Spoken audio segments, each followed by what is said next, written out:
결국 캄보디아가 완전 항복을 선언했습니다. 분명 중국을 등에 업고 태국을 상대로 압도적으로 유리한 고지를 점했던 캄보디아였습니다. 하지만 중국의 압도적인 자본을 들인 지원은 결국 한국의 기술력 지원 한 번에 와르르 무너지고 말았습니다. 미국도 이건 안 된다며, 너무 출혈이 크다며 포기한 이번 전쟁을 한국은 미사일 단 한 발에 완전히 중국과 캄보디아를 저세상으로 보내버렸고 수개월을 준비한 전면전을 단 일주일 만에 끝내버렸는데요. 그렇다면 전 세계를 경악시킨 한국이 이번 전면전에서 보여준 모습의 정체는 무엇이었을까요? 안녕하세요. 제 이름은 한민호입니다. 15년 넘게 세계 각국의 화약 냄새를 맡으며 방산시장의 흐름을 분석해온 국방전략 컨설턴트죠. 그리고 최근 저는 제 인생에 있어서 가장 충격적인 일을 겪게 되었습니다. 때는 2025년 12월. 전 세계가 새해의 설렘에 젖어 있을 때 동남아시아의 하늘은 피비린내 나는 연기로 가득 찼습니다. 사건의 발단은 태국과 캄보디아 국경지대에 위치한 해발 480m의 전략적 요충지, 바로 푸딩고지였습니다. 이곳은 단순한 흙더미가 아닙니다. 이곳을 차지하는 쪽이 상대국의 내륙 깊숙한 곳까지 시야에 넣을 수 있는 말 그대로 천상의 관측소였죠. 태국은 오랫동안 이 지역의 평화를 믿어왔습니다. 하지만 캄보디아의 생각은 달랐죠. 그들은 지난 7개월 동안 중국의 전폭적인 기술 지원과 자금을 받아 푸딘 고지 전체를 하나의 거대한 요새로 탈바꿈시켰습니다. 이름하여 철권 벙커. 암석을 4m 이상 파고 들어가 콘크리트와 특수합금을 쏟아부은 이 요새는 웬만한 항공폭격으로는 기스도 안 날 만큼 견고했습니다. 캄보디아 지휘관들은 이 요새 안에서 위성 전화를 통해 중국 고문단과 술잔을 부딪히며 태국을 조롱했습니다. 태국 놈들이 자랑하는 미국산 구형 탱크들은 이제 고철이나 다름없다. 이 고지에서 내려다보며 하나씩 사냥해주지. 그들의 오만함은 하늘을 찔렀고 그 자신감 뒤에는 중국산 최신 다연장 로켓 시스템인 MLRS가 버티고 있었습니다.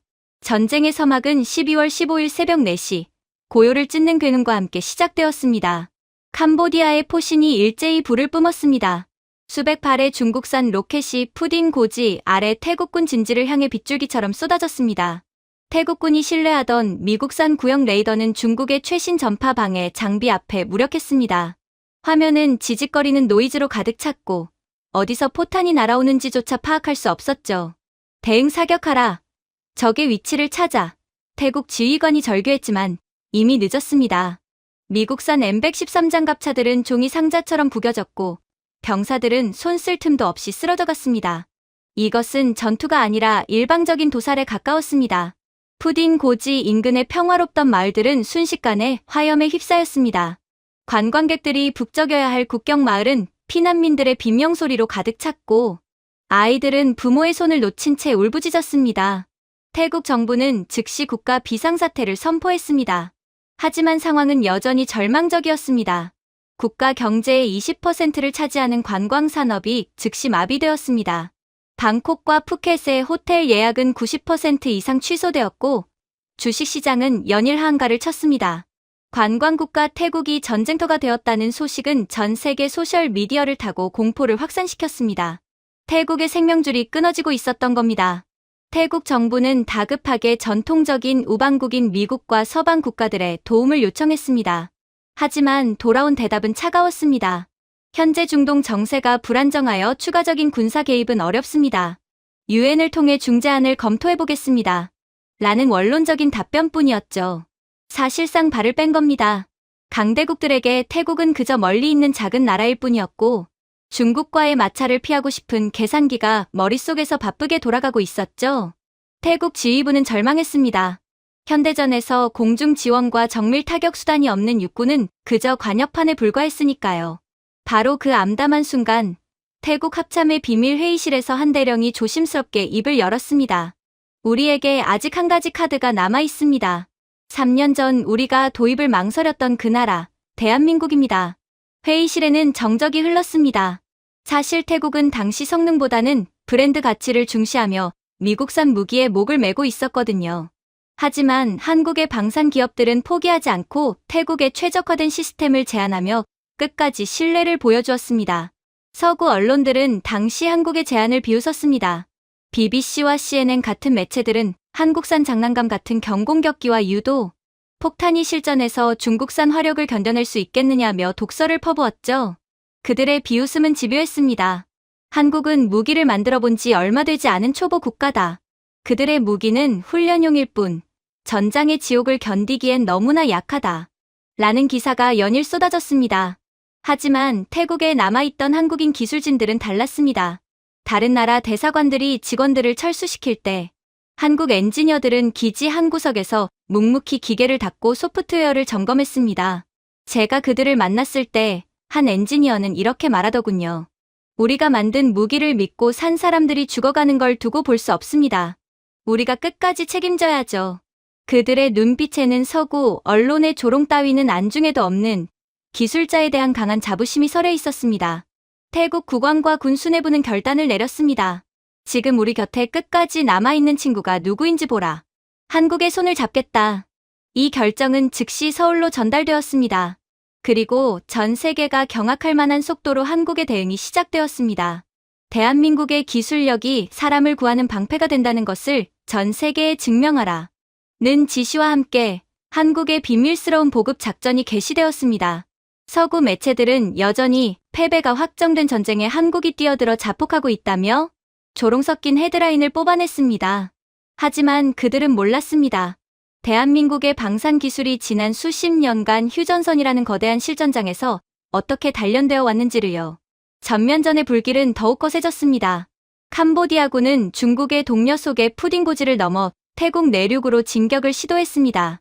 태국의 방어선은 무너질 듯 위태로웠고 방콕 시내까지 적의 포탄이 떨어질지 모른다는 공포가 시민들을 잠식했습니다. 미국산 장비들이 불타오르는 전장에 드디어 한국의 DNA를 가진 독수리들이 날개를 펴기 시작했습니다. 이것은 단순한 무기의 대결이 아니었습니다. 자신들만이 최고라 믿었던 오만한 강대국들의 시스템과 밑바닥에서부터 피와 땀으로 일궈낸 한국의 실전형 기술이 부딪히는 역사적 순간이었습니다. 사실 태국 입장에서는 별 다른 수가 없긴 했습니다. 그들이 아무리 서구 기술력을 찬양하더라도 현재 태국 타클리 공군 기지의 활주로는 거대한 고철 전시장이나 다름없었거든요. 수억 달러짜리 F-16 전투기들이 줄지어 서 있었지만 그 위용은 차갑게 식어버린 지 오래였죠. 캄보디아의 포탄이 국경을 넘어 태국 마을을 집어삼키고 있는데 이 최첨단 기계들은 단 한 발의 정밀 유도 폭탄도 떨어뜨리지 못했습니다. 이유는 황당했습니다. 바로 미국이 걸어둔 소프트웨어 락, 즉 사용 승인 코드 때문이었죠. 전투기 조종석에 앉은 태국 파일럿들은 분노로 가득 차 대시보드를 주먹으로 내리쳤습니다. 화면에는 접근 거부라는 차가운 문구만 깜빡이고 있었거든요. 미국의 허락 없이는 시동조차 마음대로 못 거는 비싼 장난감. 그것이 태국이 믿어 의심치 않았던 미국산 무기의 실체였습니다. 수십 년간 우방이라 믿었던 이들의 뒷모습은 태국군에게 배신감이라는 칼날이 되어 돌아왔습니다. 바로 그때였습니다. 기지 정문을 통과해 낡은 승합차 한 대가 멈춰섰습니다. 차문이 열리고 내린 사람들은 말끔한 양복 차림의 엘리트들이 아니었습니다. 기름때 묻은 작업복에 헝클어진 머리, 그리고 낡은 공구 가방을 어깨에 메고 나타난 이들. 바로 한국항공우주산업과 한화에서 날아온 대한민국 엔지니어들이었습니다. 그들은 내리자마자 상황을 훑어보더니 곧바로 전투기 아래로 기어 들어갔습니다. 철수하던 미국 기술진들이 그들을 보며 비웃음을 날렸습니다. 미국 장비에 한국식 시스템을 이식하겠다고? 그건 자살 행위나 다름없어. 기체 시스템이 통째로 타버릴 거다. 서구 전문가들의 조롱 섞인 경고에도 한국 엔지니어들은 대꾸조차 하지 않았습니다. 그저 낡은 노트북을 연결하고 코딩 작업을 시작할 뿐이었죠. 시간은 48시간밖에 남지 않았습니다. 캄보디아의 진격 속도로 볼 때 이틀 뒤면 방콕으로 향하는 고속도로가 뚫릴 위기였거든요. 한국인들은 기지 한 구석에 돗자리를 깔았습니다. 식사는 태국 정비사들이 가져다준 컵라면과 찬밥이 전부였죠. 뜨거운 컵라면, 김이 납땜 연기와 섞여 묘한 풍경을 만들어냈습니다. 이거 보십시오. 미국 놈들은 절차 따지느라 사람 죽는 걸 방치하지만 우리는 다릅니다. 우리 손으로 만든 시스템이 이 전투기들의 새 생명을 불어넣을 겁니다. 팀장급으로 보이는 한국인 엔지니어가 붉게 충혈된 눈으로 웃으며 말했습니다. 그의 손은 이미 구리스와 납땜, 자국으로 엉망이었지만 눈빛만은 레이저처럼 빛나고 있었죠. 태국 정비사들은 그 모습에 큰 충격을 받았습니다. 자신들을 무시하며 매뉴얼만 따지던 서구인들과 달리 한국인들은 같이 땀 흘리고 같이 라면을 들이키며 밤을 새웠으니까요. 언어가 완벽히 통하지 않아도 그 진심은 태국 병사들의 마음을 움직였습니다. 한 태국 정비병이 눈물을 글썽이며 한국 엔지니어의 어깨에 시원한 물수건을 올려주는 장면은 차가운 전장에서 피어난 작은 기적이었습니다. 전쟁 2일차 밤, 캄보디아군이 자랑하는 중국제 최신 제밍 장치가 가동되었습니다. 태국군의 모든 통신망이 마비되고 레이더 화면이 하얗게 변했습니다. 역시 중국 기술이다. 태국 놈들은 이제 눈먼 장님이 되었어. 캄보디아 지휘부의 비웃음이 들리는 듯했죠. 하지만 그 순간 한국 엔지니어들의 노트북 화면에 초록색 신호가 들어왔습니다. 한국 독자 기술로 개발된 항제밍 알고리즘 K-쉴드가 작동하기 시작한 겁니다. 중국산 드래곤의 눈을 찌르는 한국산 바늘의 등장이었죠. 지직거리던 레이더 화면이 깨끗하게 정화되며 적의 위치가 선명하게 드러났습니다. 삐 소리와 함께 시스템이 정상 가동을 알렸습니다. 불가능하다던 미국 전투기와 한국 유도 폭탄의 강제 통합이 성공하는 역사적인 순간이었습니다. 엔지니어 팀장이 조종석에 앉아 대기하던 태국 조종사의 어깨를 툭 쳤습니다. 오래 기다리셨습니다. 이제 날아오르십시오. 저 오만한 놈들에게 대한민국의 매운맛을 보여줄 시간입니다. 조종사는 엄지손가락을 치켜 세우며 엔진 출력을 높였습니다. 그동안 잠들어 있던 F-16의 엔진이 비명을 지르며 불을 뿜었습니다. 단순한 이륙이 아니었습니다. 그것은 오만한 강대국들의 비웃음을 뚫고 솟구치는 대한민국의 자부심이었습니다. 이 소식은 즉시 전 세계 위성 정보망을 타고 펜타곤과 주요국 군사정보국으로 퍼져나갔습니다. 말도 안 된다. 미국 승인 없이 어떻게 48시간 만에 사격 통제 장치를 뚫었지? 펜타곤의 고위 장성들은 믿을 수 없다는 듯 보고서를 내던졌습니다. CNN과 BBC는 긴급 속보를 타전하며 한국산 기술이 미제 무기의 한계를 부쉈다는 헤드라인을 뽑아냈죠. 방구석에서 한국을 조롱하던 전 세계 밀리터리 마니아들도 입을 다물지 못했습니다. 한국인들은 인간이 아니다. 그들은 전쟁터에서 코딩을 하고 납땜을 해서 기적을 만든다. 라는 댓글이 실시간으로 도배되었습니다. 기름때 묻은 작업복과 컵라면 한 그릇으로 시작된 48시간의 사투. 그것은 대한민국 방산의 위대함이 단순한 숫자가 아닌 사람을 향한 의리와 집념에서 나온다는 것을 전 세계에 증명한 위대한 서막이었습니다. 그렇게 관제탑의 유리창이 미세하게 떨리기 시작했습니다. 활주로를 박차고 나가는 태국군 편대의 굉음은 단순한 엔진 소리가 아니었습니다. 그것은 지난 며칠간 굴욕과 공포에 떨었던 한 국가의 처절한 포효였습니다. 저는 모니터 너머로 그들의 뒷모습을 지켜보며 마른 침을 삼켰습니다. 전투기 날개 아래 매달린 은빛 물체, 바로 대한민국의 자부심인 KGB가 아침 햇살을 받아 번뜩이고 있었죠. 조종사들은 이제 더 이상 목숨을 걸고 적의 방공망 안으로 뛰어들 필요가 없었습니다. 한국의 기술이 그들에게 보이지 않는 긴 칼을 쥐어주었으니까요. 같은 시각, 해발 480m 푸딩 고지의 철권 벙커 안은 축제 분위기였습니다. 캄보디아 지휘관들은 중국산 독주를 들이키며 호탕하게 웃고 있었습니다.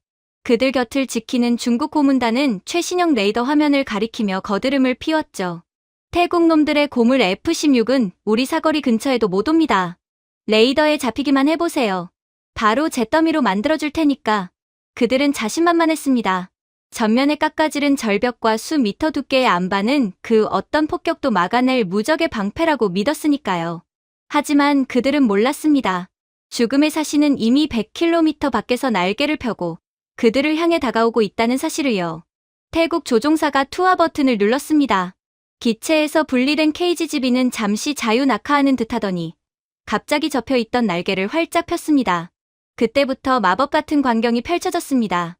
이 폭탄은 그냥 떨어지는 돌덩이가 아니었습니다. GPS 위성과 교신하며 스스로 기류를 타기 시작한 거죠. 지금 폭탄이 날개를 폈습니다. 글라이더처럼 활공을 시작했어요. 제 곁에서 데이터를 분석하던 한국 엔지니어가 나직하게 읊조렸습니다. 모니터 속의 투사체는 산맥의 굴곡을 따라 뱀처럼 휘어지며 낮게 깔려 날아갔습니다.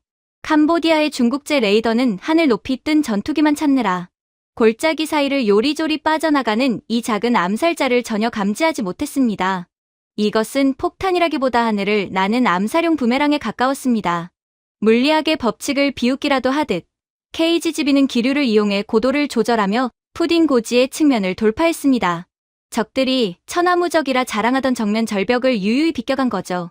벙커 안에서 술판을 벌이던 캄보디아 장교 한 명이 이상한 기운을 느꼈는지 천장을 바라봤습니다. 방금 무슨 소리 못 들었나? 뭔가 쉿하는 소리가 들린 것 같은데. 하지만 옆에 있던 중국 고문은 코방귀를 뀌었습니다. 레이더가 깨끗합니다.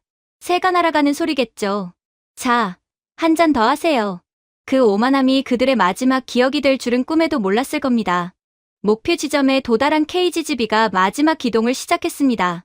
여기서 전 세계 군사 전문가들이 경악한 역사적인 장면이 연출되었습니다. 폭탄이 갑자기 공중에서 180도 회전하며 유턴을 한 겁니다. 정면 돌파가 불가능하다면 뒤로 돌아가 때린다는 한국인 특유의 영리한 발상이 실현되는 순간이었죠. 적들이 가장 안전하다고 믿었던 오직 보급로로만 쓰이던 벙커, 후면 입구를 향해 KGB가 수직으로 내리꽂혔습니다. 직격입니다. 타겟 박살, 관제소에 태국어와 한국어가 뒤섞인 환호성이 터져 나왔습니다. 쿠릉거리는 진동이 땅을 흔들었습니다.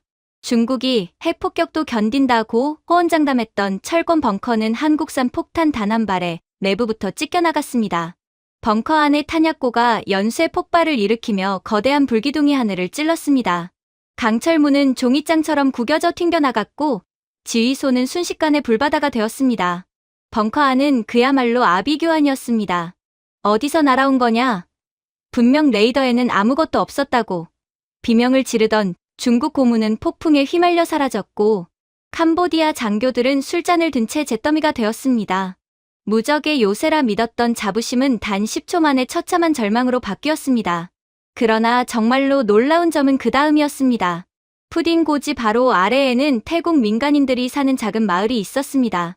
중국산 무기였다면 마을 전체가 화염에 휩싸였겠지만 대한민국의 기술은 달랐습니다.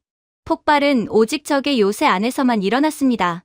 민간인 집 지붕 위에 먼지 하나 깨우지 않고 오직 암종양 같은 적의 숨통만 정확히 도려낸 거죠. 외과 수술보다 정밀한 이 타격의 곁에서 지켜보던 태국 장성들은 입을 다물지 못했습니다. 이게 정말 가능한 일인가? 우리 마을은 멀쩡하다니. 이건 신의 솜씨다. 한 장군은 감격에 겨워 제 손을 꽉 잡았습니다.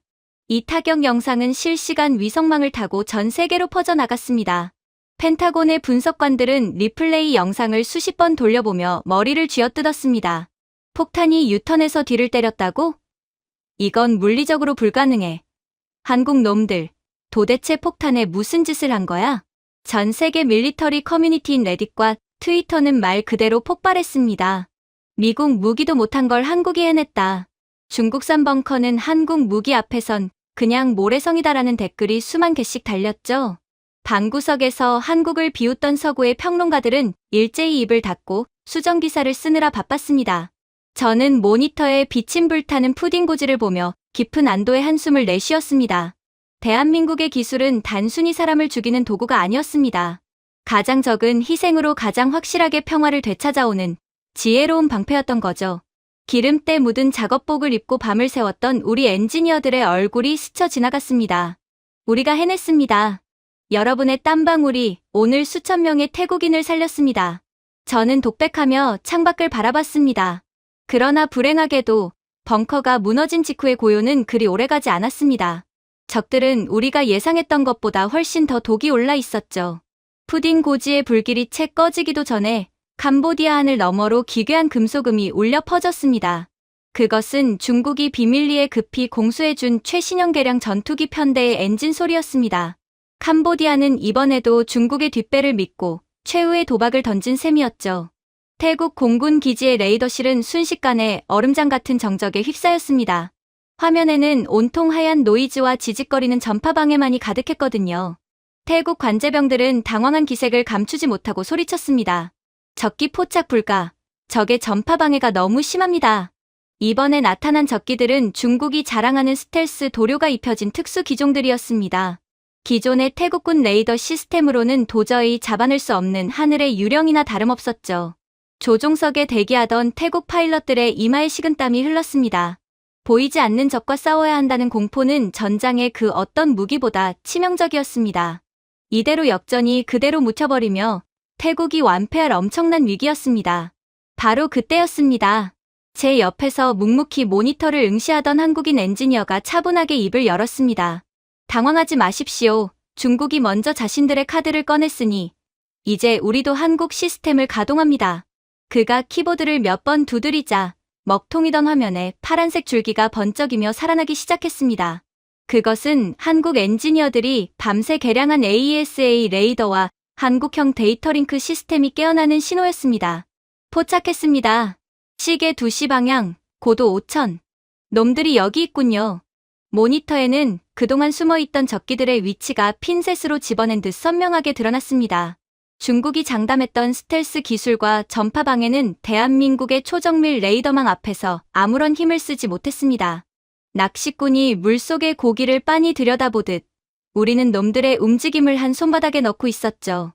태국 공군 사령관은 믿을 수 없다는 듯 모니터의 얼굴을 밀착했습니다. 이게 정말입니까? 미국 장비로도 못 잡던 걸 한국 레이더가 잡았다고요? 저는 그 광경을 지켜보며 온몸에 전율이 돋는 것을 느꼈습니다. 한국의 기술은 단순히 무기를 파는 것이 아니었습니다. 적의 속임수를 꿰뚫어보는 신의 눈을 태국군에게 선물한 것이었죠. 드디어 활주로 끝에서 대기하던 4대의 황금 독수리 FA-50 편대가 불을 뿜으며 솟구쳐 올랐습니다. 전 세계 군사 잡지들이 훈련기에 미사일 몇 개 단 것에 불과하다며 비웃던 바로 그 기체들이었습니다. 하늘에서 벌어진 싸움은 그야말로 다윗과 골리앗의 대결이었습니다. 적기들은 덩치가 크고 화력이 강한 헤비급 복서 같았습니다. 반면 우리의 FA-50은 날렵하고 가벼운 패더급 챔피언이었죠. 캄보디아 조종사들은 자신들의 위치가 노출된 줄도 모르고 여전히 거드름을 피우고 있었습니다. 하지만 우리 조종사들은 한국산 데이터링크를 통해 적의 뒤를 이미 잡고 있었죠. 이것은 눈을 감고 휘두르는 주먹과 눈을 뜨고 찌르는 칼의 싸움이었습니다. 지금입니다. 발톱을 드러내십시오. 한국 관제관의 지시가 떨어지기 무섭게 FA-50이 급선회를 시작했습니다. 몸집이 큰 중국산 전투기들이 둔하게 방향을 틀 때 FA-50은 마치 스포츠카가 코너를 돌듯 짧은 반경으로 휘어 들어갔습니다. 이것은 미국산 주력기들도 쉽게 흉내내지 못하는 한국 기체 특유의 날렵함이었습니다. 덤프트럭이 아무리 힘이 좋아도 골목길에서 스포츠카의 핸들링을 따라갈 수는 없는 법이죠. 적기의 꼬리를 잡는 순간 조종석에는 기분 좋은 라곤 경고음이 울려 퍼졌습니다. 태국 조종사의 손가락이 발사 버튼 위에서 잠시 떨렸습니다. 이것은 자신의 조종 인생에서 처음으로 겪는 진짜 공중전의 순간이었죠. 격추하겠습니다. 짧은 외침과 함께 한국산 단거리 미사일이 하늘을 갈랐습니다. 불꽃을 내뿜으며 날아간 미사일은 도망치던 적기의 엔진 부근을 정확히 타격했습니다. 하늘 위로 거대한 화염꽃이 피어올랐습니다. 캄보디아 관제소에서는 단말마 같은 비명이 터져 나왔습니다. 말도 안 돼. 우리 스텔스기가 어떻게 잡힌 거야? 중국 기술 고문들은 레이더 화면을 손으로 치며 현실을 부정했습니다. 자신들이 세계 최고라 믿었던 기술이 한국의 경공격기 따위에게 처참하게 짓밟히는 광경을 도저히 받아들일 수 없었던 모양입니다. 그 순간 태국 파일럿의 목소리가 무전망을 통해 흘러나왔습니다. 첫 번째 표적 격추 완료. 성능이 미쳤습니다. 그의 목소리는 떨리고 있었습니다. 그것은 공포가 아니라 감격의 눈물이 섞인 전율이었습니다. 한국은 우리에게 단순히 비행기를 판 게 아닙니다. 우리에게 승리의 날개를 주었습니다. 코쿤캅, 코리아. 그 한마디에 현장에 있던 모든 한국인 엔지니어들의 눈시울이 붉어졌습니다. 나머지 적기들은 겁에 질려 기술을 돌려 도망치기 시작했습니다. 하지만 이미 늦었습니다. 황금 독수리들은 먹잇감을 놓치지 않는 사나운 매처럼 놈들의 등 뒤를 집요하게 파고들었습니다. 한 대, 또 한 대. 하늘에서 연이어 폭발음이 들릴 때마다 태국 국경 마을 사람들은 환호성을 질렀습니다. 훈련기라고 무시당하던 FA-50이 동남아시아의 하늘을 지배하는 절대 강자로 거듭나는 순간이었습니다. 이 교전 결과는 실시간으로 전 세계 방산 시장에 타전되었습니다. 훈련기가 최신형 전투기 4대를 상대로 완승했다고? 미국의 로키드 마틴과 유럽의 에어버스 관계자들은 긴급회의를 소집했습니다. 그동안 한국 무기를 저가형대한 정도로 치부하던 그들에게 이번 사건은 거대한 망치로 머리를 맞은 듯한 충격이었습니다. 전 세계 밀리터리 전문가들은 일제히 분석 기사를 쏟아냈습니다. 이제 체급의 시대는 끝났다. 한국의 레이더와 소프트웨어가 전쟁의 공식을 바꿨다. FA-50은 더 이상 훈련기가 아니다. 그것은 가장 효율적이고 치명적인 암살자다. 한국으로 무기 구매문의 전화가 빗발치기 시작한 것은 당연한 결과였습니다. 하늘의 위협이 사라지자 태국 공군 기지에는 묘한 활기가 돌았습니다. 조종사들은 기체에서 내려오자마자 한국 엔지니어들에게 달려가 포옹을 나누었습니다. 그들은 이제 압니다. 비싼 가격표나 화려한 스펙보다 더 중요한 것은 결정적인 순간에 나를 지켜주는 진정한 기술이라는 사실을 말입니다. 하지만 하늘에서의 승리는 전체 전쟁의 절반에 불과했습니다. 공중에서 자존심을 구긴 캄보디아와 중국은 이제 땅 위에서 대규모 지상군을 동원한 최후의 도박을 준비하고 있었거든요. 중국은 이대로 한국의 완패로 끝나면 자신들이 입을 손해가 너무 막심하다는 듯 도저히 이대로 패배를 인정하려고 하지 않았어요. 지면이 우웅거리며 울기 시작했습니다. 새벽의 서늘한 공기를 가르고 다가오는 것은 단순한 안개가 아니었습니다. 그것은 캄보디아가 야심차게 준비한 300대의 기갑 웨이브였습니다. 중국에서 각 공수받은 최신형 전차와 장갑차들이 국경선을 향해 검은 파도처럼 밀려오고 있었죠. 멀리서 들려오는 디젤 엔진의 짐승 같은 포효는 태국 보병들의 심장을 얼려버리기에 충분했습니다. 전차 대수가 3배나 차이 납니다. 우리가 버틸 수 있을까요? 교전 이론에 의하면 숫자가 2배만 차이 나도 그 전쟁은 의미가 없는 수준이라고 했어요. 우린 절대로 그들을 이길 수 없을 겁니다. 무전기 너머로 들려오는 태국 장교의 목소리는 이미 절망에 잠겨 있었습니다. 저는 요새화된 지휘소 안에서 레이더 화면을 응시하며 입술을 깨물었습니다. 사실 이 시점에서 세계의 시선은 싸늘했습니다. 미국산 에이브람스 전차는 성능은 우주 최강이라 불리지만 너무 비싸고 까다로운 귀하신 몸이었습니다. 사막용으로 설계된 놈들이라 이런 끈적한 진흙탕에서는 수시로 퍼지기 일쑤였죠. 그렇다고 중국산 무기는 어땠을까요? 겉모습은 번지르르한 종이 호랑이 그 자체였습니다. 실전 기록도 없는 주제에 스펙만 부풀려진 무기들이라 실제 전장에서는 나사가 빠진 듯 터둥대기 바빴거든요. 하지만 우리 대한민국은 달랐습니다. 그때였습니다. 기지 후방에서 웅장한 엔진 소리가 들려왔습니다. 진흙을 사방으로 튀기며 나타난 것은 대한민국의 자부심, K9 자주포 썬더이였습니다. 놈들은 세련된 디자인 따위엔 관심 없다는 듯 오직 실전만을 위해 태어난 괴물 같은 위용을 자랑했습니다. 어떤 험지에서도 묵묵히 제 할 일을 다하는 그 듬직한 모습에 태국 병사들의 눈빛의 생기가 돌기 시작했습니다. 포신 고정, 사격 준비 완료. 한국인 교관의 짧고 굵은 명령이 떨어지자 수십 문의 K9이 일제히 고개를 쳐들고 적의 심장을 겨냥했습니다. 이제부터 대한민국의 연금술이라 불리는 15초의 기적이 시작될 차례였습니다. 바로 TOT 사격입니다. 한 문의 자주포가 각도를 달리해 3발의 포탄을 연속으로 쏘아 올리는 기술이죠. 공중에 떠있는 포탄들이 각기 다른 궤적을 그리며 날아가다가 목표 지점에는 정확히 같은 시각에 내리꽂히는 마법입니다. 전 세계에서 유일하게 한국만이 구현한 압도적인 최신 기술이었죠. 하늘이 3번 울리더니 땅은 한꺼번에 지옥이 되었다. 훗날 전장을 목격한 기자가 쓴 이 문장은 결코 과장이 아니었습니다. 수십 발의 포탄이 적의 기갑 부대 머리 위로 동시에 쏟아졌습니다. 이것은 포격이 아니라 하늘에서 내리는 강철의 비였습니다. 중국산 장갑차들은 대응 사격을 할 기회조차 얻지 못했습니다. 하늘에서 불벼락이 떨어진다. 어디서 쏘는 거야? 적들의 무전망은 공포 섞인 비명으로 가득 찼습니다.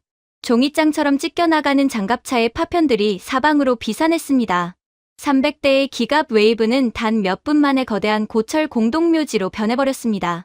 적어도 한국을 상대로 했을 때는 압도적인 숫자는 딱히 의미가 없다는 것을 스스로 증명한 셈이었죠. 적 포병 부대가 황급히 반격에 나섰습니다. 레이더로 포탄의 궤적을 계산해 우리 K9의 위치를 찾아냈죠. 그쪽으로 쏴라. 다 날려버려. 캄보디아. 지휘관의 서슬퍼런 명령과 함께 적의 포탄들이 K9이 있던 자리를 타격했습니다.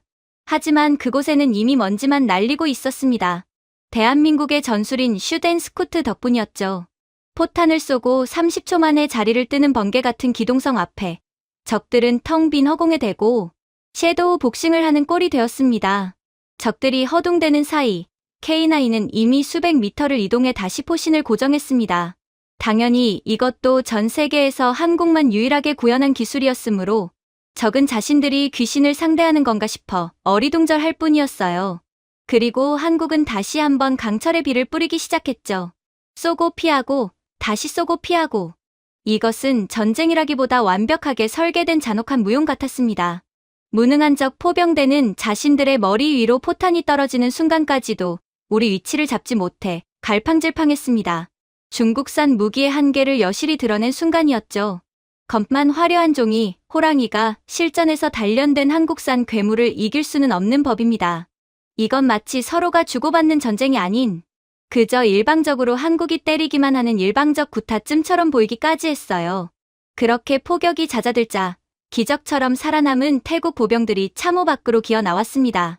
한국 무기가 없을 때는 캄보디아군에 완전히 밀려서 거의 포위되어 죽기 직전이었던 그들이었지만 현재는 그들의 눈앞에는 방금 전까지 자신들을 죽이려던 적의 탱크들이 연기를 내뿜으며 구석기 시대 유물처럼 널브러져 있었습니다. 병사들은 너나 할 것 없이 K9 자주포로 달려갔습니다. 어떤 병사는 아직 열기가 식지 않은 뜨거운 포신을 끌어안으며 엉엉 울음을 터뜨렸습니다. 한국 무기가 오니 지옥이 천국으로 변했습니다. 감사합니다. 정말 감사합니다. 그 뜨거운 포신은 그들에게 단순한 쇳덩이가 아니라 자신들을 지켜준 형제의 따뜻한 품이었던 셈이죠. 이 압도적인 지상전의 결과는 실시간 타격 영상을 통해 전 세계 국방 관계자들에게 전달되었습니다. 전장 지도를 보고 있던 서방의 장성들은 뒷목을 잡았습니다. 저런 험지에서 어떻게 저런 정밀도를 유지하지? 미국 무기보다 낫잖아. 아니, 이건 전 세계 최고 수준이야. 펜타곤의 고위 장성들도 입을 다물지 못했습니다. 콧대 높던 유럽의 방산 대국들은 일제히 한국행 비행기 표를 예약하기 시작했습니다. 지상의 왕자가 누구인지 이 전쟁이 전 세계에 똑똑히 선포한 셈입니다. 지상에서 벌어진 이 처참한 패배 소식은 캄보디아 지도부를 패닉으로 몰아넣었습니다. 믿었던 중국산 기갑 부대가 단 7일 만에 고철 덩어리가 되었다는 사실을 그들은 도저히 받아들일 수 없었죠. 이제 그들에게 남은 것은 도끼 어린 마지막 발악뿐이었습니다. 지상군이 우리 K9 자주포의 불호령에 고철 더미가 되고 하늘마저 황금 독수리 FA-50에게 내어주자 적들은 완전히 이성을 잃었죠. 독이 바짝 오른 쥐새끼가 선택한 마지막 도박은 비열하기 짝이 없었습니다. 국경 너머 72km 지점, 캄보디아의 눅눅한 밀림, 깊숙한 곳에서 거대한 쇳덩이들이 서서히 고개를 들기 시작한 겁니다. 중국이 비밀리에 공수해준 장거리 탄도 미사일 이동식 발사대들이었습니다. 놈들은 정면 승부로는 가망이 없다는 걸 깨닫고 태국의 심장인 방콕을 직접 타격하겠다는 미친 계획을 실행에 옮겼습니다. 사실 이건 세계 교전 수칙에 어긋나는 불법 행위였고 민간인과 군인 가리지 않고 함께 죽겠다는 스스로 퇴로를 차단한 자폭 행위였어요. 당연히 적의 미사일 발사 준비 포착 소식에 태국 장성들의 얼굴은 순식간에 하얗게 질려버렸습니다. 목표는 방콕, 발사까지 남은 시간은 단 30분이라는 보고가 비수처럼 날아와 꽂혔습니다. 방콕은 수백만 명의 시민과 전 세계 관광객이 뒤섞인 거대 도시입니다. 만약 미사일이 도심 한복판에 떨어진다면 그것은 전쟁이 아니라 인류사에 기록될 대참사가 될 것이 뻔했습니다. 지휘소 안의 모든 시선이 저를 향해 쏟아졌고 저는 마른 침을 삼키며 모니터를 응시했습니다. 태국 조종사들과 정비병들의 눈에는 이미 절망의 그림자가 짙게 깔려 있었습니다. 태국 지휘부는 다급하게 위성 전화를 붙잡고 우방국이라 믿었던 미국에 매달렸습니다. 제발 에이테크스를 지원해서 저 발사대들을 당장 멈춰달라고 애원했죠. 하지만 수천 킬로미터 밖에서 들려오는 미국의 대답은 차갑고 느긋하기만 했습니다. 절차가 복잡해서 의회의 승인이 필요하다는 둥, 타국 영토 타격은 외교적 마찰이 우려된다는 둥 계산기 두드리는 소리만 들려왔습니다. 강대국의 무기는 성능은 좋을지 몰라도 결정적인 순간에 발목을 잡는 정치적 족쇄나 다름없었습니다. 사실상 방콕을 포기하라는 선고나 다름없었죠. 그때였습니다. 구석에서 묵묵히 자리를 지키던 우리 한국팀 책임자가 조용히 자리에서 일어났습니다. 그는 미국 기술진이 던져둔 복잡한 서류 뭉치를 발로 밀쳐버리며 제 어깨를 툭 쳤습니다. 민호 씨, 우리가 끝내겠습니다. 우리 천무는 그런 까다로운 승인 절차 따위는 필요 없거든요. 저는 그의 충혈된 눈에서 흔들림 없는 확신을 읽었습니다. 대한민국의 방산 기술은 단순히 무기를 파는 비즈니스가 아니었습니다. 친구의 위기를 함께 책임지는 뜨거운 의리 그 자체였죠. 한국의 다연장 로켓 천무가 웅장한 엔진 소리를 내며 포신을 정렬하기 시작했습니다. 72km 박밀림 속에 숨은 이동식 발사대를 잡는 건 바늘귀에 실을 꿰는 것보다 어려운 일이었습니다. 다른 나라들은 7km 밖의 적도 타격하는 것을 어려워하는데 우리는 그 10배나 되는 거리를 정확하게 조준해야 하니 이건 거의 불가능해 보이기까지 했죠. 하지만 우리 팀원들은 눈도 깜빡이지 않고 정밀 좌표를 입력하기 시작했습니다. 반면 72km 박밀림 속 중국 기술진은 자신들의 무기가 세계 최고라 믿으며 비열한 웃음을 흘리고 있었죠. 하지만 제가 입수한 데이터에 따르면 놈들의 중국산 미사일 실체는 가관이었습니다. 오차가 무려 500m에 달해 어디로 떨어질지 자기들도 모르는 수준이었고 내부 부품들은 시장 바닥에서 산싸구려 부품들과 다를 바 없었습니다. 습기만 차도 먹통이 되는 레이더를 최첨단이라 우기며 승리를 확신하고 있었으니 정말 실소가 터져나올 노릇이었죠. 대한민국의 K천무는 차원이 달랐습니다. 72km라는 장거리를 날아가면서도 오차 범위는 단 1m 이내였습니다. 놈들이 7개월간 공들인 은폐 기술은 한국의 초정밀 위성 유도 시스템 앞에 유치한 숨바꼭질에 불과했습니다. 좌표 입력 완료. 유도 로켓 12발 연속 발사 준비 완료. 팀장의 명령이 지휘소에 울려 퍼졌습니다. 모든 시선이 발사 버튼으로 쏠렸고 긴장감에 숨소리조차 들리지 않았습니다. 3, 2, 1점 버튼이 눌리는 순간 천무의 발사관이 거대한 화염을 뿜어내며 밤하늘을 갈랐습니다. 하늘로 솟구친 12발의 비수들은 단순한 포탄이 아니었습니다. 방콕 시민 수백만 명의 목숨을 짊어진 희망의 화살이었습니다. 미국산 미사일이 승인 절차를 기다리며 창고에서 잠자고 있을 때 우리 무기는 이미 적의 심장을 향해 돌진했습니다. 저는 모니터 속에서 붉게 전멸하는 궤적을 보며 손바닥에 땀이 흥건해지는 것을 느꼈습니다. 캄보디아 밀림 속 적들은 자신들이 완벽하게 숨었다고 믿으며 발사 버튼에 손가락을 대려던 찰나였습니다. 하늘 위에서 기분 나쁜 파공음이 들려오더니 대한민국의 유도 로켓이 정확히 이동식 발사대의 조종석 창문을 뚫고 내리꽂혔습니다. 쾅 하는 웅장한 폭발음과 함께 캄보디아의 비열한 도박은 잿더미로 변해버렸습니다. 12발의 로켓은 단 한 발의 오차도 없이 흩어져 있던 발사대들을 차례로 격파했습니다. 전장을 지켜보던 중국 고문단은 넋이 나간 표정으로 주저앉았습니다. 어떻게 70km 밖에서 이동식 발사대를 저격할 수 있느냐며 비명을 질렀죠. 그들에게는 불가능한 영역이겠지만 실전 경험과 정밀, 기술로 똘똘 뭉친 대한민국 방산에게는 당연한 실력이었습니다. 72km 밖에서 창문 하나를 맞추는 미친 정밀도에 전 세계 위성망이 발칵 뒤집혔습니다. 펜타곤의 관료들이 보고서를 내던지며 경악할 수밖에 없는 수준이었죠. 방콕 시내의 대형 스크린에 미사일 위협이 완전히 제거되었다는 긴급 속보가 떴습니다. 숨죽이며 TV 앞을 지키던 수만 명의 시민이 동시에 환호성을 질렀습니다.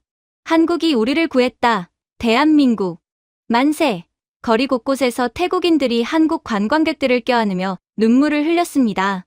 시장 바닥 상인들도 하던 일을 멈추고 한국 국기를 흔들며 고마움을 표시했습니다. 방콕이라는 거대한 도시가 다시 평화로운 숨을 내쉬기 시작한 건 전적으로 한국 무기가 보여준 결단력과 기술력 덕분이었습니다. 지휘소 안의 태국 장성들은 우리 엔지니어들의 거친 손을 맞잡으며 고개를 숙였습니다. 미국도 포기한 일을 한국이 해냈다며 당신들은 우리나라의 은인이라고 말했습니다. 사령관의 파르르 떨리는 목소리를 들으며 저도 가슴 깊은 곳에서 뜨거운 자부심이 솟구쳤습니다. 강대국들이 외교와 명분을 따지며 시간을 끌 때 우리 한국인은 묵묵히 실력과 의리로 수백만 명을 구했습니다. 중국산 무기로 무장하고 오만하게 굴던 적들은 이제 완전히 전의를 상실했습니다. 자신들이 숨은 가장 깊숙한 후방까지 한국의 비수가 날아올 수 있다는 공포가 그들의 골수까지 스며들었습니다. 대한민국의 기술력은 빈틈없이 놈들을 조여가고 있었습니다. 방콕을 구한 천무의 화염은 적들에게는 사형 선고였고 우리에게는 완벽한 승리의 선포였습니다. 중국 고문단은 짐을 싸서 야반 도주하기 바빴고 캄보디아 병사들은 무기를 버리고 밀림 속으로 도망쳤습니다. 버려진 발사대에는 중국제 싸구려 부품들만 굴러다니며 흉물스럽게 타버렸죠. 그러나 그때 중국은 믿기지 않는 충격적인 결단을 내리기 시작합니다. 바로 도망치는 병력들을 전부 즉결 처형하는 것도 모자라 아예 캄보디아군에 대한 전시 작전권까지 넘겨받았기 때문이었어요. 아예 캄보디아군을 인간이 아닌 채스말 취급하겠다, 이거였습니다. 실제로 제가 파악한 바에 따르면 새로 부임한 중국 장군은 전의를 잃고 도망가는 캄보디아군, 중국군 할 것 없이 전부 즉결 심판하며 한국의 기술만큼은 반드시 꺾겠다는 비릿하고도 잔인한 의지를 불태웠는데요. 결국 방콕을 겨냥한 미사일 발사대를 천무가 박살 내자마자 전장에는 다시금 기괴한 정적이 찾아온 셈이었습니다. 중국의 인권을 전부 무시하는 잔인한 계략 앞에 물리적인 폭발음이 멈춘 자리에 들리지 않는 전쟁이 시작된 것이었죠. 그리고 이내 충격적인 사건이 터지고 말았습니다.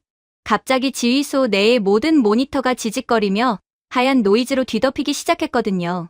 무전기에서는 사람의 목소리 대신 날카로운 기계음만 터져 나왔고 태국군이 운용하던 모든 디지털 장비가 일시에 굳어버렸습니다. 이것은 캄보디아가 중국 기술진의 도움을 받아 전선 전체에 쏟아부은 최후의 비수인 강력한 전자파 재밍이었습니다. 말 그대로 전장이 암흑으로 변하는 블랙아웃의 공포가 닥친 겁니다. 태국 병사들은 순식간에 눈먼 사자가 되어버렸습니다. 적이 어디에 있는지, 우리 편이 어디에 있는지조차 알 수 없는 상황 속에서 병사들은 패닉에 빠졌습니다. 보이지 않는 적이 바로 코앞까지 다가오고 있다는 공포는 병사들을 자극했습니다. 피도 눈물도 없는 새로운 중국 지휘관은 이 틈을 타서 마지막 남은 지상 병력과 자살, 특공대를 전선으로 밀어넣기 시작했습니다. 지휘소 안의 태국 장성들은 마른 침을 삼키며 먹통이 된 화면만 두드리고 있었습니다. 현대전에서 통신과 레이더가 끊긴다는 것은 곧 사형 선고나 다름없기 때문입니다. 우리는 즉시 기지에 남아있던 미국 기술팀에 도움을 요청했습니다. 하지만 미국이 자랑하던 최첨단 위성 데이터링크조차 중국의 집요한 주파수 공격 앞에서는 맥을 추지 못했습니다. 미국 기술자들은 당황한 기색으로 시스템 복구 버튼만 연타하더군요. 이 정도 강도의 재밍은 예상하지 못했습니다. 위성 궤도를 조정하고 보안 코드를 다시 짜려면 최소 며칠은 걸릴 겁니다. 라는 답답한 소리만 반복했습니다. 세계 최강이라 자부하던 미국의 기술력도 관료주의와 복잡한 시스템의 한계에 부딪혀 현장의 절박함을 외면하고 있었습니다. 절망에 빠진 태국군 사령관이 제 손을 잡으며 떨리는 목소리로 물었습니다. 한민호 컨설턴트님, 이제 정말 끝인 겁니까? 우리 아이들이 저 캄캄한 전장에서 몰살당하는 걸 지켜만 봐야 합니까? 저는 사령관의 손을 꽉 쥐며 우리 한국인 엔지니어들을 바라봤습니다. 그들은 이미 낡은 노트북 하나를 꺼내 들고 적의 재밍 주파수를 분석하고 있었습니다. 팀장님이 제게 윙크하며 짧게 말씀하시더군요. 민호 씨, 저 미국 친구들은 위성 타령만 하지만 우리는 땅바닥에서 구르며 만든 독자 기술이 있습니다. 이제 우리가 전장을 청소해주죠. 대한민국의 자랑인 K전자전 체계가 조용히 가동을 시작했습니다. 우리 기술진이 꺼내든 장비는 미국의 그것처럼 화려하거나 거대하지 않았습니다. 하지만 그 안에는 수십 년간 북한의 집요한 GPS 교란을 방어하며 쌓아온 실전 데이터가 꽉 차 있었죠. 우리 주파수는 아무도 못 막습니다. 지금부터 적의 노이즈를 씹어먹겠습니다. 팀장의 선언과 함께 한국산 전술 지휘 통제 시스템인 시사아이가 깨어났습니다. 지직거리던 모니터가 마치 거짓말처럼 선명한 컬러 화면으로 돌아오기 시작했습니다. 이것은 단순히 레이더를 복구한 수준이 아니었습니다. 한국의 기술력은 적이 쏘는 재밍 전파를 거꾸로 추적해 역탐지하는 경이로운 능력을 보여주었습니다. 적들이 우리를 방해하기 위해 쏘아 올린 전파가 오히려 그들의 위치를 알려주는 친절한 이정표가 된 셈입니다. 밀림 속에 꽁꽁 숨어있던 적의 지휘소 위치가 모니터 위에 붉은 점으로 선명하게 찍혔습니다. 1Hz 단위까지 주파수를 쪼개어 분석하는 한국의 정밀함은 오차 범위가 수백 미터에 달하는 중국산 장비와는 격이 달랐습니다. 비유하자면 중국 무기는 시장 바닥에서 확성기를 대고 고래고래 소리를 지르는 소음공의 수준이었습니다. 반면 한국의 무기는 그 수많은 소음 속에서 적의 숨소리만 골라 듣는 정밀 보청기와 같았죠. 캄보디아 지휘소에 있던 중국 기술진은 자신들의 장비가 완벽하게 작동하고 있다고 믿으며 승리를 확신하고 있었을 겁니다. 하지만 그들이 쏜 전파가 우리 한국 시스템에 의해 반사되어 그들의 통신망을 역으로 마비시키기 시작하자 상황은 반전되었습니다. 우리가 쏜 전파가 왜 우리 통신기를 터뜨리는 거야? 라는 비명이 감청망을 통해 흘러나왔습니다. 중국산 전자전 장비는 과부하를 견디지 못하고 말 그대로 불꽃을 뿜으며 타버렸습니다. 저가형 부품을 짜깁기에 만든 무기의 한계가 적나라하게 드러난 순간이었죠. 적들은 이제 자신들이 쏜 화살에 자신들이 눈이 머는 꼴이 되었습니다.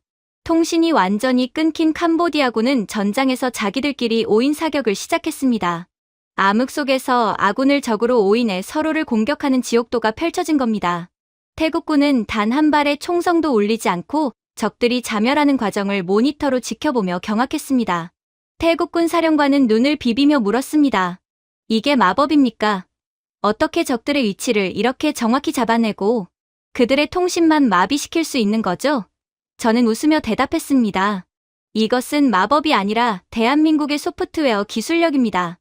우리는 남들이 하드웨어의 덩치를 키울 때 보이지 않는 전파를 다루는 지혜를 키웠거든요. 실제로 한국의 전자전 장비는 미국의 5분의 1 가격이면서도 반응 속도는 2배 이상 빠릅니다. 실전 환경에 최적화된 한국산 시스템의 위험이 증명되는 순간이었습니다. 전투는 완벽한 침묵 속에서 종료되었습니다. 통신이 두절되고 지휘 체계가 붕괴한 캄보디아 병사들은 더 이상 싸울 의지를 잃었습니다.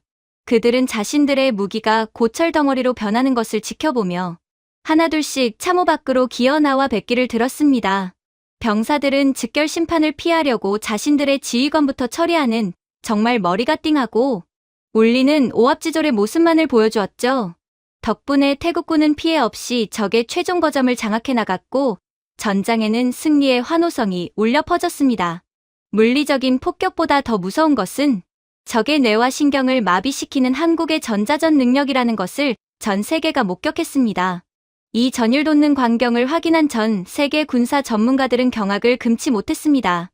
한국은 도대체 외계인을 고문해서 무기를 만드는 거냐? 라는 농담 섞인 찬사가 외신을 타고 흘러나왔습니다. 펜타곤의 고위 관리들도 한국의 시사아이 시스템 도입을 진지하게 검토해야 한다는 보고서를 올리기 시작했죠. 중국산 짝퉁 기술의 허접함과 한국산 명품 기술의 격차가 단 7일 만에 천하에 드러난 것입니다. 하지만 그렇게 중국 캄보디아 연합군의 전면 항복을 받아내기까지 구부 능선을 넘었을 때 예기치 못한 충격적인 상황이 닥쳐오고 말았습니다. 빗줄기가 마치 하늘에서 쏘는 날카로운 침처럼 온몸을 파고들었거든요. 전자전의 승리로 적들의 눈과 귀를 마비시켰지만 대자연은 우리 편이 아니었습니다. 갑자기 몰아닥친 것엔 몬수는 국경 전체를 거대한 진흙탕으로 만들었습니다. 가시거리는 채 1m도 되지 않았고 앞을 분간하는 것 자체가 불가능한 상황이었죠. 전자전에서 패배한 캄보디아 엘리트 부대와 용병들은 항복을 진지하게 논의하던 와중 이 틈을 타 국경 근처의 거대 동굴 요새로 숨어들었습니다. 그곳은 깎아지른 절벽 사이에 숨겨진 천연 요새였고 놈들은 거기서 마지막 반격을 준비하고 있었습니다. 저는 지휘소 텐트 안에서 빗소리를 들으며 초조하게 모니터를 바라봤습니다. 태국 최고의 특수부대원들이 투입 준비를 마쳤지만 그들의 얼굴에는 수심이 가득했습니다. 그들이 보유한 구형 미국산 야간 투시경은 이런 극한의 기상 조건에서는 무용지물이었습니다. 폭우 때문에 화면에 노이즈만 가득합니다. 적이 코앞에 있어도 보이지 않을 상황입니다. 태국 특수부대 팀장이 절망적인 표정으로 말했습니다. 비구름과 안개가 뒤섞인 암흑 속에서 눈을 감고 싸우라는 것이나 다름없었죠. 그 시각 동굴 속 캄보디아군도 사정은 비슷했습니다. 놈들은 중국이 세계 최고라고 자랑하며 넘겨준 최신형 3세대 야간 투시경을 믿고 있었습니다.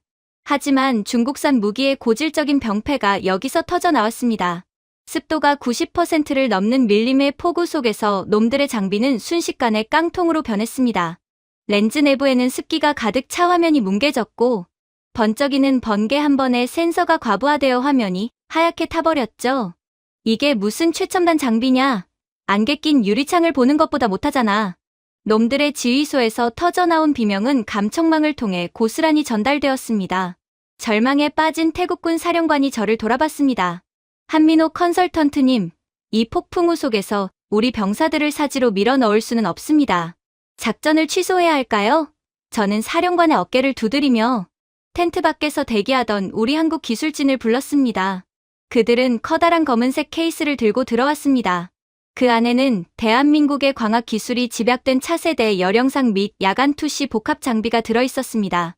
팀장님이 장비를 꺼내며 자신 있게 말하더군요. 사령관님, 대한민국 무기는 밤을 낮으로 바꿉니다. 이제 적들의 심장박동까지 생중계로 보여드리죠. 태국 특수부대원들이 한국산 장비를 헬멧에 장착하기 시작했습니다. 이것은 단순한 야간 투시경이 아니었습니다. 빛을 증폭하는 야간 투시 기능과 체온을 감지하는 열영상 기능을 하나로 합친 K-퓨전 기술의 결정체였죠. 기존 미국산 장비는 열영상과 야간 투시 중 하나만 선택해야 했지만 우리 기술은 이 두 가지 화면을 실시간으로 겹쳐서 보여줍니다. 오 마이 갓. 비가 내리는 게 안 보입니다. 적들의 체온이 붉은색으로 선명하게 떠오릅니다. 장비를 착용한 태국 병사가 경악하며 소리쳤습니다. 비유하자면 중국산 장비가 고장난 흑백 텔레비전이라면 한국산 장비는 폭우 속에서도 4K OLED 화면을 보는 것과 같았습니다. 빗줄기와 안개는 소프트웨어로 깔끔하게 걸러졌고 바위 뒤에 숨은 적의 체온만 형광색으로 도드라졌습니다. 한국의 광학 센서는 수천 미터 밖의 온도 차이를 0.01도 단위로 식별해냈습니다. 이것은 미국이 자랑하는 수천만 원짜리 장비조차 따라오지 못하는 대한민국의 독보적인 영상 처리 알고리즘 덕분이었습니다. 세계 시장 점유율 1위를 다투는 한국의 반도체와 디스플레이 기술이 무기에 녹아든 결과였죠. 드디어 소리 없는 사냥이 시작되었습니다. 한국산 K-16 소총에 특수 제작된 소음기와 정밀 조준경을 장착한 태국 특수부대가 암흑 속으로 스며들었습니다. 놈들은 동굴 입구에서 중국산 야간 투시경을 닦으며 투덜대고 있었습니다. 앞이 하나도 안 보이는데 설마 오겠어. 우리도 안 보이지만 안 보이는 건 놈들도 마찬가지잖아. 놈들이 방심하는 순간 100m 밖 암흑 속에서 소리 없는 불꽃이 튀었습니다. K-16 소총에서 발사된 탄환은 적의 심장을 정확히 꿰뚫었습니다. 한국산 조준경은 적의 움직임을 미리 예측해 조준점을 보정해 주었기에 빗나갈 수가 없었죠. 한국의 소총은 과장 없이 사격을 처음 해보는 어린아이가 쏴도 정확하게 목표물에 맞도록 보정해주는 기술력이 들어가 있었거든요. 그러니 작전은 그야말로 일방적인 청소였습니다. 태국군에게는 나처럼 환한 전장이었지만 적들에게는 지옥 같은 암흑이었습니다. 캄보디아 병사들은 어디서 총알이 날아오는지도 모른 채 하나둘씩 쓰러졌습니다. 동굴 깊숙한 지휘소까지 도달하는데 걸린 시간은 단 20분이었습니다. 그곳에서 우리는 정말 어처구니없는 광경을 목격했습니다. 중국산 무기 체계가 완벽하다고 믿고 큰소리치던 중국 군사 고문단이 팬티 바람으로 잠자고 있었던 겁니다. 완벽하게 은폐했는데 어떻게 찾아낸 거냐? 이건 물리적으로 불가능하다. 놈들은 소리쳤지만 이미 손목에는 한국산 수갑이 채워진 뒤였죠. 중국 고문단의 짐 가방에서는 조악하기 짝이 없는 야간 투시 장비 설계도와 뇌물용 돈다발이 쏟아져 나왔습니다. 정작 장비 안에는 저가형 민수용 센서가 박혀 있었고 습기 방지 처리는커녕 접착제로 대충 붙인 흔적만 가득했습니다. 반면 우리 태국 특수부대원들이 착용한 한국산 워리어 플랫폼은 총탄을 막아주는 방탄복부터 통신이 연동되는 헬멧까지 하나의 완벽한 유기체처럼 작동했습니다. 전투복 한 벌까지 명품입니다. 한국은 병사들의 생명을 진심으로 아끼는군요. 태국 팀장의 말에 저는 가슴 벅찬 자부심을 느꼈습니다. 이 소탕 작전의 영상은 곧바로 전 세계 특수전 커뮤니티에 공개되었습니다. 폭풍우 속에서 열영상과 야간 투시를 저 정도로 완벽하게 합성하다니 믿을 수 없다. 라며 미국의 네이비, 실과 영국의 SAS 대원들이 한국산 장비 도입을 문의하기 시작했습니다. 1인당 수억 원이 들던 기존 개인 전투 체계를 훨씬 저렴하면서도 강력하게 구현한 한국의 기술력에 전 세계가 무릎을 꿇은 겁니다. 이제 전 세계 특수부대원들에게 한국산 장비는 목숨을 지켜주는 최고의 부적으로 통하게 되었습니다. 작전이 끝나고 동굴 밖으로 나오는 태국 병사들의 모습은 마치 미래에서 온 전사들 같았습니다. 빗줄기는 여전히 거셌지만 그들의 눈은 그 어느 때보다 날카롭게 빛나고 있었습니다. 한국의 기술이 칠흑 같은 어둠을 뚫고 그들에게 승리의 길을 열어주었기 때문입니다. 암흑 속의 저승사자로 변한 태국군의 활약은 캄보디아군에게 씻을 수 없는 공포를 심어주었습니다. 놈들은 이제 밤이 오는 것조차 두려워하며 벌벌 떨기 시작했습니다.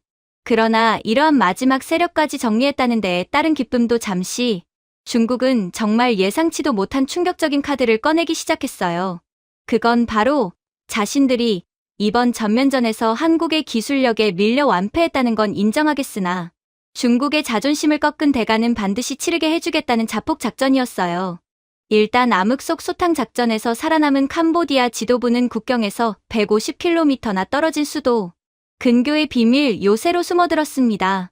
지상 30m 아래의 단단한 안반을 뚫고 건설된 그곳은 중국 기술진이 핵 공격도 버텨내는 현대판 노아의 방주라고 장담하던 지하 사령부였죠. 놈들은 그 쥐구멍 안에서 마지막 발악을 준비하고 있었습니다. 감청된 정보에 따르면 놈들은 태국 주요 도심을 향해 화학탄을 장착한 미사일을 쏘아 올리겠다는 천인공노할 명령을 내리기 직전이었습니다. 지휘소의 분위기는 최악으로 치달았습니다. 150km라는 거리는 태국군이 가진 어떤 무기로도 닿기 힘든 영역이었고 설령 닿는다고 해도 민간인 거주, 구역 한복판에 있는 지하 요새를 정밀하게 타격할 방법이 없었거든요. 태국 장성들은 머리를 감싸쥐며 절망했습니다. 저 지하 벙커를 뚫지 못하면 방콕 시민들은 독가스에 몰살당할 겁니다. 우리가 할 수 있는 게 정말 없단 말입니까? 저는 그들의 타들어가는 마음을 이해하면서도 차가운 국제 정치의 현실을 마주해야 했습니다. 태국 정부는 다급하게 미국의 정밀 타격 미사일 지원을 요청했습니다. 하지만 미국 측의 대답은 차갑기만 했습니다. 적의 심장부를 치는 건 전쟁을 걷잡을 수 없이 확대하는 행위입니다. 위성 정보를 차단할 테니 타격 시도는 꿈도 꾸지 마십시오. 강대국은 자신들의 전략적 이익을 위해 태국 시민들의 목숨을 레드라인이라는 명분 아래 방치하고 있었습니다. 그들에게 태국은 그저 지켜야 할 우방이 아니라 관리해야 할 바둑판의 돌에 불과했던 셈입니다. 그때였습니다. 구석에서 식어버린 믹스커피 종이컵을 구기며 우리 한국 미사일팀의 박 팀장님이 일어섰습니다. 평소에는 농담이나 잘하던 동네 형 같던 분이었는데 그때만큼은 눈에서 푸른 불꽃이 튀더군요. 팀장님, 정말 우리가 해도 되겠습니까? 제가 묻자 그는 짧게 대답했습니다. 민호 씨, 대한민국 현무는 주인의 승인을 기다리는 노예가 아닙니다. 친구의 눈물을 닦아줄 줄 아는 의리 있는 녀석이죠. 미국이 안 빌려준다면 우리가 직접 밟아버리면 그만입니다. 대한민국의 전략 미사일 현무가 거대한 이동식 발사대에 위에서 서서히 몸체를 세웠습니다. 150km 밖 지하 30m의 바늘길을 꿰뚫어야 하는 불가능에 가까운 미션이었습니다. 하지만 우리 팀원들은 거침없이 좌표를 입력했습니다. 같은 시각, 지하 벙커 입구에는 중국이 호언장담하며 배치한 최신형 방공 시스템 HQ9이 버티고 있었습니다. 중국 고문단은 파리 한 마리 못 지나가는 철통 방어망이라며 콧노래를 불렀죠. 그들은 자신들의 레이더가 한국산 괴물의 궤적을 전혀 읽지 못할 거라는 사실을 꿈에도 몰랐을 겁니다. 발사 버튼이 눌리는 순간 현무는 엄청난 화염을 내뿜으며 밤하늘로 솟구쳤습니다. 이것은 단순한 탄도 미사일이 아니었습니다. 마하의 속도로 날아가다 적의 방공망을 만나면 변칙적인 궤도로 춤을 추는 유령 미사일이었죠. 중국산 HQ9 레이더는 화면에 가득 찬 노이즈를 보며 허둥대기 시작했습니다. 미사일 포착 불가. 신호가 3개로 갈라집니다. 도대체 정체가 뭐야? 중국 기술진이 비명을 지르는 사이 현무는 이미 그들의 머리 위 성층권에서 수직으로 내리꽂히고 있었습니다.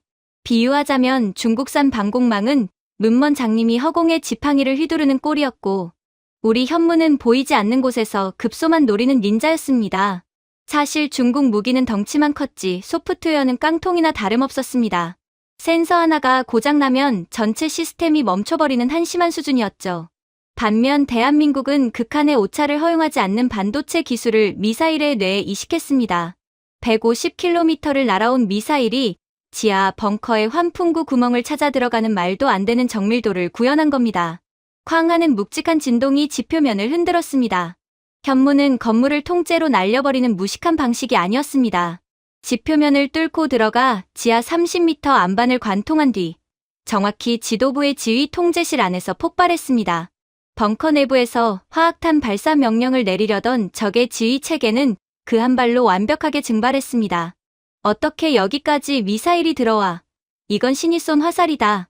캄보디아 장교들이 단말마의 비명을 지르기도 전에 모든 통신은 두절되었습니다. 지상에 있던 태국 민간인 구역은 먼지 하나 날리지 않았습니다. 오직 지하의 악마들만 골라 처단한 이 외과 수술 타격에 지휘소 안은 정적에 휩싸였습니다. 태국 합참의장은 모니터를 보며 무릎을 꿇었습니다. 세상에, 미사일이 정말 환풍구로 들어갔군요. 한국인들은 도대체 어떤 세상을 살고 있는 겁니까? 그는 감격에 겨워 박 팀장님의 손을 부여잡고 한참을 놓지 못했습니다. 태국 전역은 이제 화학탄 공포에서 벗어나 승리의 함성으로 뒤덮였습니다. 이 타격 소식은 즉시 펜타곤과 크렘린궁에 타전되었습니다. 미국 장성들은 자기들이 준 위성 정보 없이도 한국이 어떻게 이런 정밀도를 냈는지 경악하며 보고서를 내던졌습니다. 에이테크음스보다 3배는 정밀하고 2배는 치명적이다. 한국 미사일 기술은 이미 우리의 통제를 벗어났다. 라는 한탄 섞인 분석이 흘러나왔죠.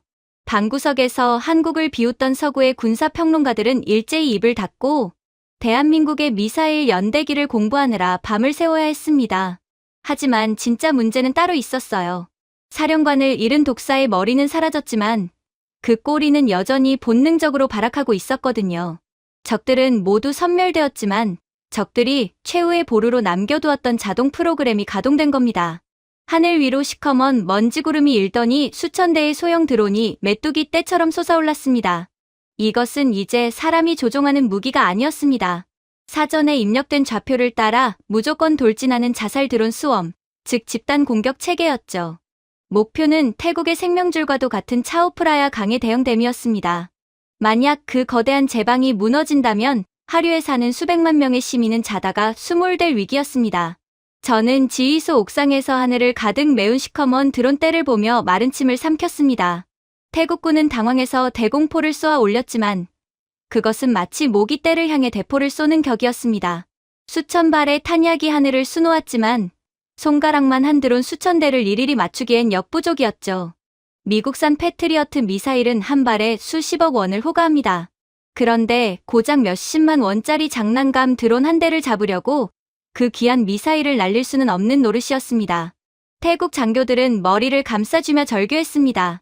저 메뚜기 떼를 막을 방법이 없습니다. 댐이 터지면 방콕은 끝입니다. 그 와중에 전장 너머에서는 헛웃음이 터져 나오는 광경이 펼쳐지고 있었습니다. 중국이 자율살상 AI라고 자랑하며 캄보디아에 넘겨준 드론들이 제멋대로 날뛰기 시작한 겁니다. 놈들이 자랑하던 인공지능은 사실상 앞뒤 분간도 못하는 멍청이였습니다. 우리 측의 미세한 재밍 주파수의 하드웨어가 꼬여버리자 이 드론들은 목표물인 댐 대신 후퇴하던 자기 편 병사들을 공격하기 시작했습니다. 우리 편이야, 쏘지 마. 캄보디아 병사들이 비명을 지르며 도망쳤지만 중국산 드론들은 무자비하게 자국군의 머리 위로 떨어져 자폭했습니다. 비극적이지만 실소가 터져 나오는 코미디 같은 참상이었죠. 절체절명의 순간에 우리 대한민국 안티드론 팀이 전선에 진입했습니다. 한국의 기술진은 검은색 특수 차량 세대를 댐 근처에 배치하더니 조용히 노트북을 열었습니다. 미국 무기체계가 거대한 미사일 발사대를 세우고 복잡한 위성 승인을 기다릴 때 우리 한국인들은 그저 자판을 두드리기 시작했습니다. 한민호 씨, 저런 메뚜기 떼는 물리적으로 잡는 게 아닙니다. 영혼을 뺏어야죠. 팀장님이 자신만만하게 말하며 엔터키를 눌렀습니다. 그 순간 전장에 보이지 않는 거대한 전파 그물이 펼쳐졌습니다. 대한민국의 안티드론 기술은 세계가 경악하는 수준입니다. 단순히 전파를 방해해서 떨어뜨리는 1차원적인 재밍이 아니었죠. 우리 장비는 날아오는 수천 대의 드론의 통신, 프로토콜을 실시간으로 분석해 단 5초 만에 제어 권을 탈취해버렸습니다. 이것은 미국의 투박한 하드웨어 중심, 사고방식을 뛰어넘은 한국 특유의 정교한 소프트웨어 기술력이 만든 마법이었습니다. 하늘을 뒤덮었던 적의 드론들이 공중에서 일제히 멈춰섰습니다. 마치 시간이 멈춘 듯한 기괴한 정적이 흐르는 순간 저는 온몸에 돋는 소름을 억누를 수 없었습니다. 이제 주인을 바꿔볼까요? 팀장님의 손가락이 움직이자 기적이 일어났습니다. 댐을 무너뜨리려 돌진하던 수천 대의 유령 군단이 갑자기 180도 방향을 틀었습니다. 그리고는 마치 훈련받은 병사들처럼 질서정연하게 우리 한국군 차량 앞으로 날아왔습니다. 수천 대의 드론이 일정한 간격을 유지하며 지면에 가지런히 내려앉는 모습은 화려한 드론쇼 그 자체였습니다. 단 한 발의 총성도 없이 적의 최후 병기가 우리의 전리품으로 변하는 순간이었습니다. 이 광경을 지켜보던 1만 명의 캄보디아 잔존 병력은 완전히 넋이 나갔습니다. 자신들이 믿었던 최첨단 AI 무기가 한국의 노트북 한 대의 장난감처럼 조종당하는 것을 본 순간 그들은 총을 들 의지마저 상실해버렸습니다. 저들은 사람이 아니다. 귀신이다. 캄보디아 병사들은 무기를 버리고 참호 밖으로 기어나와 일제히 무릎을 꿇었습니다. 댐을 파괴해 수백만을 죽이려던 적들의 사악한 계획은 대한민국 기술의 정교함 앞에 그렇게 비참한 종말을 맞이했습니다. 현장에서 이 과정을 목격한 전 세계 군사 참관단은 할 말을 잃었습니다. 물리적인 파괴보다 무서운 것은 적의 시스템을 지배하는 기술이다. 라는 탄식이 쏟아졌죠. 수조 원을 들여 대공망을 구축하던 서구 열강들은 한국의 이 소프트 파워 방산에 무릎을 꿇었습니다. 대한민국은 이제 단순히 총과 칼을 잘 만드는 나라가 아닙니다. 적의 무기 체계 자체를 우리 편으로 만드는 전쟁의 판도를 바꾸는 지배자가 된 것입니다. 댐을 지켜낸 한국 엔지니어들은 여전히 덤덤했습니다. 빗물에 젖은 노트북을 수건으로 닦으며 다음 시스템 점검을 논의하고 있었죠. 그들의 묵묵한 모습 뒤로 차오프라야 강의 물줄기는 평화롭게 흐르고 있었습니다. 태국군 사령관은 우리 팀원들에게 다가와 차마 말을 잇지 못한 채 깊이 고개를 숙였습니다. 한국의 기술이 아니었다면 오늘 태국의 역사는 지도에서 사라졌을 테니까요. 하늘을 뒤덮었던 어둠은 걷히고 우리 앞에 얌전하게 내려앉은 적의 드론들은 이제 패배의 상징이 되었습니다. 1만 명의 포로가 줄지어 압송되는 전장 위로 승리의 태양이 떠오르고 있었습니다.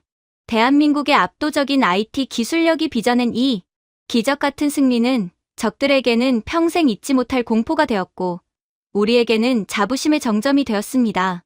전쟁의 거대한 불길은 이제 가장 화려하고 우아한 방식으로 사그라들고 있었습니다. 태국 병사들은 댐 주변을 가득 메운 드론들을 보며 연신 환호성을 질렀습니다. 대한민국 최고! 라는 외침이 강바람을 타고 멀리 퍼져나갔죠. 적의 비열한 자살 공격은 한국의 빛나는 지능 앞에 한 줌의 재로 변했습니다. 지휘소의 모든 불빛이 다시 평화로운 초록색 신호를 보내기 시작했고 저는 태국 사령관과 조용히 악수를 나누며 이 전율 돋는 전쟁의 끝자락을 지켜보았습니다. 그렇게 드디어 7일간의 포성이 멈췄습니다. 하지만 전장의 화약고가 식기도 전에 더 치열하고 소리 없는 2차전이 시작되었습니다. 바로 전 세계 언론과 거대 열강들이 벌이는 정보 전쟁이었죠. 제가 지휘소 한 구석에서 쓴 커피를 들이켜며 위성 뉴스를 틀었을 때 화면 속은 가관이었습니다. 몇몇 서구 언론들은 자신들의 지배력이 한국으로 완전히 넘어갔다는 사실을 인정하기 싫어했고 결국 한국 무기의 활약을 두고 태국군이 운이 좋았다거나 전투 데이터가 과장되었을 가능성이 크다며 애써 깎아내리기 바빴습니다. 특히 중국은 패배의 수치를 감추기 위해 대대적인 조작 영상을 뿌리며 여론을 호도하고 있었죠. 놈들은 자기네 무기가 고장난 게 아니라 전략적 후퇴였다는 말도 안 되는 주장을 펼치며 발악하고 있었습니다. 저는 그 한심한 꼬락서니를 보며 조용히 우리 기술진을 향해 고개를 끄덕였습니다. 사실 우리는 이미 이럴 줄 알고 모든 준비를 마친 상태였거든요. 데이터는 거짓말을 하지 않습니다. 이제 세상의 진짜가 무엇인지 보여줄 때가 됐죠. 우리 박 팀장님이 여유롭게 웃으며 엔터키를 눌렀습니다. 그 순간 한국 국방과학연구소와 우리 기술팀이 7일 동안 실시간으로 기록한 모든 교전 데이터가 전 세계 국방 관계자들에게 동시에 송출되었습니다. 레이더 포착 기록, 미사일 궤적, 심지어 적 장비의 가동 중지 시간까지 1초의 오차도 없는 초정밀 데이터 폭탄이 떨어진 겁니다. 가장 먼저 경악한 곳은 미국의 펜타곤이었습니다. 미국산보다 나을 리가 있겠어? 라며 거드름을 피우던 미 국방부 장성들이 데이터를 확인하자마자 회의실은 찬물을 끼얹은 듯 조용해졌습니다. 한국 무기들의 전투 가동률은 무려 99%에 달했습니다. 7일 내내 쏟아지는 폭우와 진흙탕 속에서도 한국산 K9 자주포와 FA-50은 단 한 대도 퍼지지 않고 완벽하게 작동했죠. 반면 중국산 무기들의 성적표는 그야말로 실소가 터져나올 수준이었습니다. 고장률 70%의 명중률은 고작 15% 남짓이었습니다. 놈들이 자랑하던 탱크들은 진흙탕에 빠져 엔진이 타버렸고 레이더는 습기 때문에 먹통이 된 깡통이나 다름없었습니다. 비유하자면 중국 무기는 겉만 번지르르하게 칠해놓은 태엽 감는 장난감, 자동차 같았습니다. 한 번 세게 감으면 잠깐 가다가 금방 부서지는 수준이었죠. 반면 한국 무기는 험지에서도 묵묵히 제 할 일을 다하는 강철의 야생마였습니다. 미국의 장성들은 특히 한국산 천무 미사일의 정밀도에 혀를 내둘렀습니다. 우리의 에이테크მს도 이 정도 기상 조건에서는 이 정도 수치를 내기 힘들다. 한국은 도대체 어떤 마법을 부린 건가? 라는 탄식이 지휘 통제실 곳곳에서 터져 나왔습니다. 러시아의 크렘린궁 역시 충격에 빠져 긴급 안보 회의를 소집했다는 소식이 들려왔죠. 데이터가 공개된 지 단 몇 시간 만에 세상의 흐름이 바뀌었습니다. 어제까지 한국을 비웃던 서구 군사평론가들은 일제히 태세를 전환해 찬양 일색의 기사를 쏟아냈습니다. 그리고 곧이어 어처구니없는 진풍경이 벌어지기 시작했습니다. 인천국제공항과 성남공항의 활주로가 전 세계에서 날아온 정부 전용기들로 가득 차기 시작한 겁니다. 전 세계 30개국 국방부 장관들이 서울행 비행기표를 구하지 못해 안달이 났다는 소식이 실시간으로 타전되었습니다. 제발 우리에게도 한국 무기를 팔아달라며 각국 장관들이 우리 방산업체에 본사 로비에서 줄을 서서 대기하는 기막힌 상황이 연출되었습니다.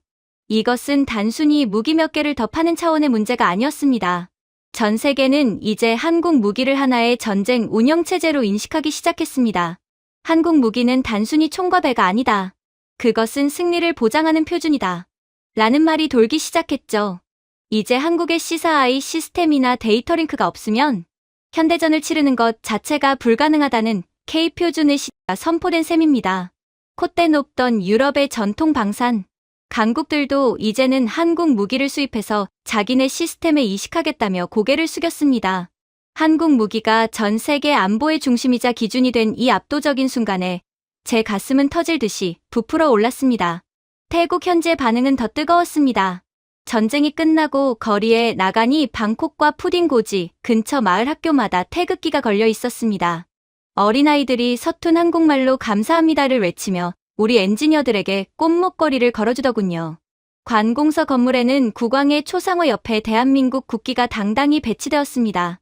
태국 국민들은 저를 볼 때마다 우리의 생명을 구한 형제라며 환호하고 가게에 들어가도 돈을 받지 않겠다며 손사래를 쳤습니다. 당신들이 없었다면 우리는 오늘 가족의 손을 잡지 못했을 겁니다. 라는 태국 할머니의 눈물 어린 고백에 저도 모르게 눈시울이 붉어졌습니다. 저는 그 광경을 보며 과거의 기억을 떠올렸습니다. 불과 수십 년 전만 해도 우리는 다른 나라의 원조를 받아야만 겨우 끼니를 때우던 가난한 나라였습니다. 탱크 한 대 만들지 못해 남의 나라 낡은 무기를 빌려 써야 했던 서러운 시절이 있었죠. 그런데 이제는 우리가 세계 최고의 기술력을 가진 나라가 되어 침략당하는 이웃 나라의 생명을 구하고 전 세계 안보를 책임지는 위치에 섰습니다. 원조를 받던 나라에서 이제는 세계의 평화를 구원하는 나라로 성장한 이 위대한 역사의 현장에 서 있다는 사실이 믿기지 않을 만큼 벅찼습니다. 전 세계 군사 강대국들은 이제 한국을 더 이상 신흥 강자로 보지 않습니다. 그들은 한국을 자신들이 넘볼 수 없는 진정한 기술 대국으로 인정하며 경외의 시선을 보내고 있습니다. 중국은 이제 세계 시장에서 명함도 내밀지 못하는 신세가 되었습니다. 자기네 무기가 한국 무기 앞에 얼마나 허접한지 온 세상에 들통났으니 누가 그 고철 덩어리들을 사겠습니까? 방산 계약 취소 통보가 빗발치며 중국 방산업체들이 줄도산 위기에 처했다는 소식은 가장 통쾌한 사이다 같은 뉴스였습니다. 지휘소에서 짐을 정리하던 우리 팀원들은 서로의 어깨를 두드리며 가벼운 농담을 나눴습니다. 하지만 그들의 눈빛에는 전 세계를 무릎 꿇린 자부심이 가득 서려 있었습니다. 우리가 해냈네요, 민호 씨. 이제 대한민국 기술이 없으면 세상 그 누구도 함부로 전쟁을 일으키지 못할 겁니다. 박 팀장님의 그 한마디가 가슴에 깊이 박혔습니다.